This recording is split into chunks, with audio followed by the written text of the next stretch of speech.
તારીખ 10/3/2016 દિવસે મારી મમ્મીશ્રીનું દેહાંત થતાં 10મી પુણ્યતિથિએ આજે અમે આનંદ વૃદ્ધાશ્રમમાં જે અમારા વડીલો છે, માતાઓ છે, એમને જમાડવા માટે આજે આવ્યા છે.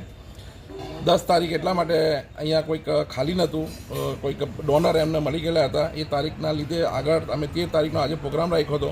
13 તારીખે અમારું ફેમિલી તરફથી આ તમામ વૃદ્ધાશ્રમના જે વડીલો છે, માતાઓ છે, એમને ભોજન કરાવ્યું છે અને એમને કપડાનું બી દાન કર્યું છે.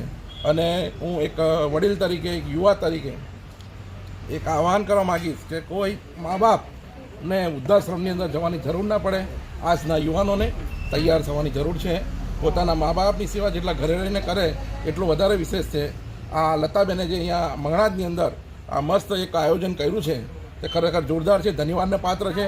હું વંદન કરું છું લતાબેનની માતા પિતાને કે તેમને આવા આશીર્વાદ આપીને એક દીકરીએ અહીંયા જંબુસરના લોકલ લેવલ પર એક વૃદ્ધાશ્રમ તૈયાર કરીને જે લોકો મા બાપને તરછોડી દે છે, રસ્તા પર રજડતા કરી દે છે, ઘરમાં દીકરાઓ હોવા છતાં કેટલાના તો 3 દીકરા છે, 3 દીકરા હોવા છતાં પણ આજે વૃદ્ધાશ્રમમાં એમને આશરો લેવો પડે છે.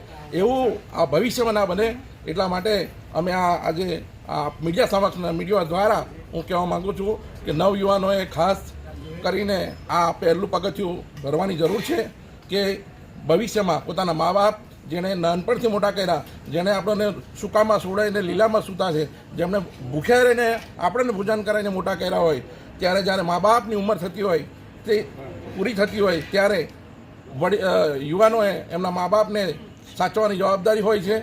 એટલા માટે યુવાનોને અપીલ કરીશ કે કોઈ વૃદ્ધાશ્રમની અંદર માતા પિતા ના જાય. આજે અહીંયા કદાચ 16ની વસ્તી છે, પણ હું આશા નહીં રાખતો કે ભવિષ્યમાં 160 અહીંયા થાય.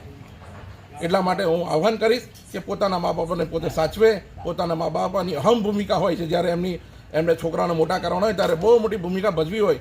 એટલા માટે કોઈ વૃદ્ધાશ્રમમાં ભરાવો ના થાય એવી આશા.